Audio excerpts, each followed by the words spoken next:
Fala aí, pessoal, iniciando mais uma análise de fundo imobiliário. Na verdade, não é fundo imobiliário hoje, é um fiagro. Eu até falei para vocês no vídeo do Snag que eu ia trazer mais alguns fiagros para análise, acompanhamento mensal, que são fiagros que inclusive me interessam para eu estudar mais. Como vocês sabem, eu sou investidor apenas do Snag hoje, mas eu quero aumentar na minha carteira a quantidade de fiagros, a proporção de fiagros, obviamente, porque é o maior setor da economia e a gente também é maluco quem não tem agro na carteira. Isso até na live que eu fiz com o Tassiano, se você não assistiu, assista, tá muito bacana. Vou até deixar o link aqui em cima para você, que é uma live que a gente fez sobre o agro e sobre o Snag 11. Então, eu quis trazer mais alguns fiagros para vocês para fazer acompanhamento mensal. Inclusive, vai servir para mim também para saber se eu vou adicionar mais fiagros na minha carteira ou não. E o que eu trago hoje para vocês é o KNCA11, que é o fiagro da Quineia.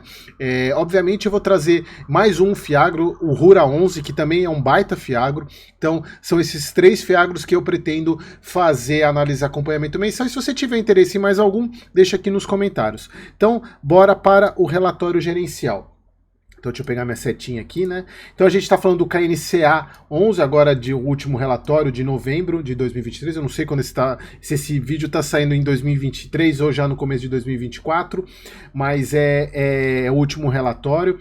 Então é um fiagro da Quineia. Então só da gente partir da Quineia, a gente já espera que seja um baita de um produto, porque é uma das maiores gestoras e melhores gestoras desse mercado. Obviamente, o foco dela sempre foi fundo imobiliário, então eles entraram agora no mercado de agro. Então, a gente pode pegar aqui, é um fundo já que tem um patrimônio até que considerável, e se a gente pegar aqui, ele é um fundo que investe em CRIs, em CRAs, CRIs, em cotas de outros fiagros, em L6, ou seja, o foco dele não é investir em imóvel. Ele tem, inclusive no objetivo do fundo, ele não investe em imóvel. O foco dele é investir em papel. Então, é basicamente um fundo de papel, só que do agro. Então, o foco dele é basicamente CRAs, né, que é o crédito, é o certificado de recebíveis do agronegócio.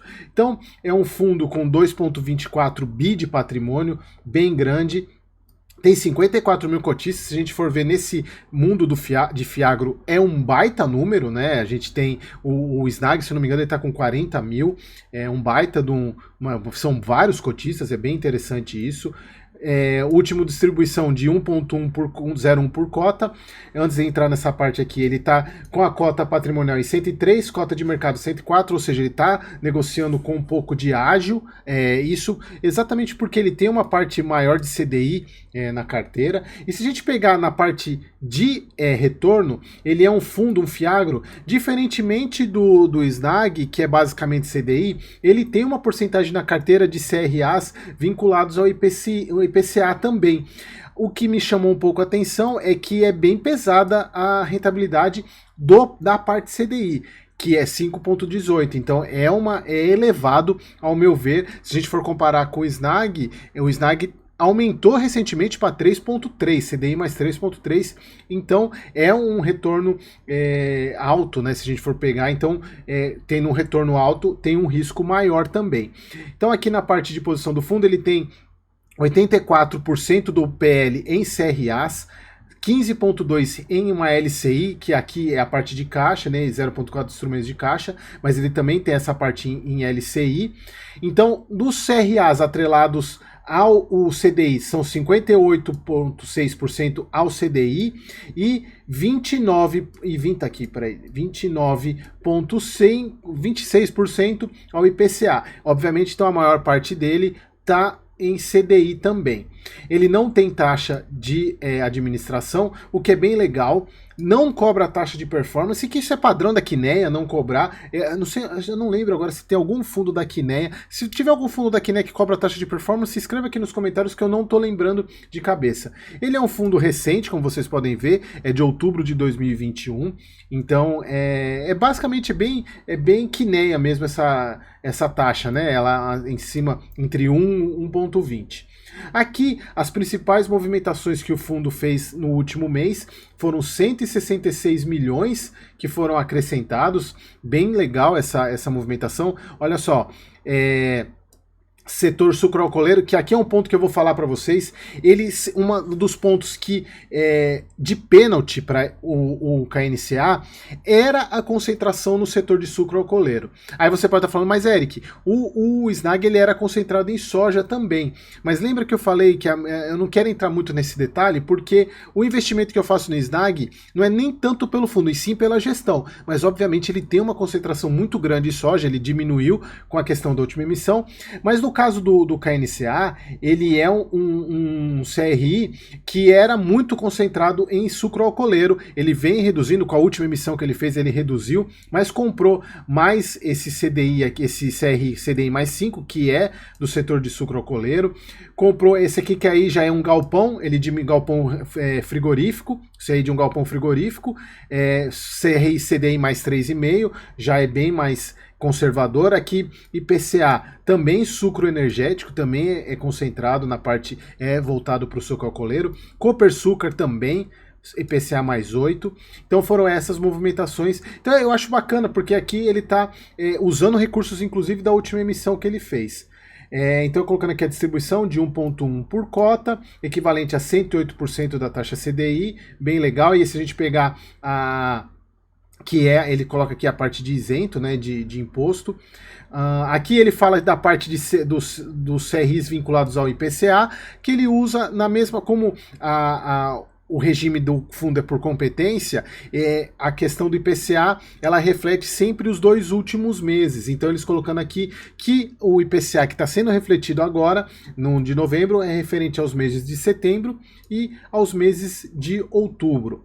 Bom, vamos descer mais um pouco aqui, que é o resumo da carteira, como eu falei para vocês, a parte de CRA, ele está nessa, hoje, embora a aquisição seja por 5,18, a de marcação, de mês, de marcação a mercado, que hoje está em 4,75, está até que razoavelmente mais conservador, mas não comparado ao SNAG, por exemplo. A parte de IPCA, que eu achei bem interessante, e está bem conservador, IPCA, eu achei mais conservador a parte embora seja menor, 26%, mas é um que dá uma segurada aí não fugir tanto. E aqui a distribuição. A distribuição geográfica é bem bacana, ela é espalhada no Brasil inteiro, mas como eu falei para vocês, a maior concentração dele hoje é em açúcar e etanol, já era antes mais de quase 50%, hoje está em 38,2%, então vem reduzindo isso aqui a parte de alocação, como vocês já viram lá em cima, né, CDI e IPCA, liquidez dele muito alta. Para um Fiagro eu achei bastante alta, 3,26 milhões por dia, é uma liquidez bem alta. Olha só, isso aqui é muito legal.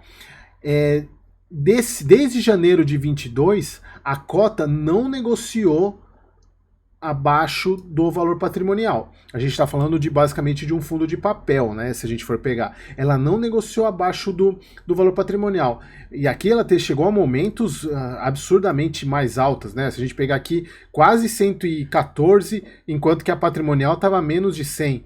Então sendo negociado com ágio muito grande. Então se a gente for ver, a gente está num momento muito bom, né, desse fundo, se a gente for pensar em investimento, porque a cota patrimonial com a cota de valor de mercado, se eu não me engano, o P sobre VP dele está 1,05 ou 1,06 no momento que eu estou gravando esse vídeo. Então, é um dos momentos onde a boca ficou bem mais fechada aqui, como vocês podem ver por essa setinha aqui. Bom, a parte de informação contábil, eu gosto muito dessa mostragem daqui, né? Embora eles poderiam abrir um pouco mais aqui, mostrar o que é resultado de correção monetária, o que é resultado de juros, mas aqui a gente pode ver que ele vem esse mês, o que ele gerou de resultado ele distribuiu, alguns meses ele veio distribuindo mais, né? E acabou que do que gerou de resultado, mas de qualquer maneira ele ainda continua com uma reserva aqui de 6 centavos, que embora está acabando o ano, né? Então é uma reserva. Assim, quando a gente fala de fundo de papel, obviamente é bom ter reserva para ele poder manter uma distribuição mais frequente, mas é boa para. Não é tão boa assim, porque se a gente for pensar, quanto mais caixa um fundo de papel, no caso um CR, um fundo de papel tem, no caso esse Fiagro é basicamente um fundo de papel, se a gente pensar o seguinte, tudo que está em caixa está rendendo a 100% do CDI, enquanto que a carteira dele tá rendendo, cadê onde que tá? Ah, fugiu aqui. Enquanto que a carteira dele tá rendendo CDI mais 4,75. Então você tem um pênalti no caixa de quase 4,75 ao ano, o que reduz o rendimento. Então, quanto menos caixa o fundo tiver, melhor.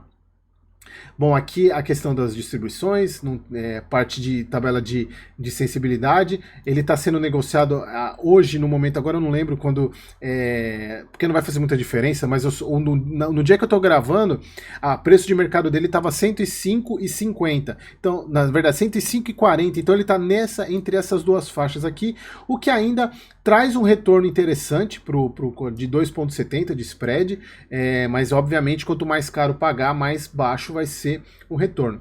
Aqui um ponto da carteira dele, o que me chama a atenção é o seguinte: ele é muito concentrado em algumas empresas. Por exemplo, se a gente pegar aqui esse CRA da usina Itamaraty, que é sucroalcooleiro, 4,2, 4,2. Aqui a gente está falando de 8,4%. A gente pegar a Tecnomil, a gente está falando de 9% de concentração. Se a gente pegar esse Rio Agroenergia, que também é do sucroalcooleiro, a gente está falando 2,5, 2,5, 2,4 e 2,4, 10% praticamente do PL está concentrado. Então ele fez a emissão, mas não diminuiu a concentração dele.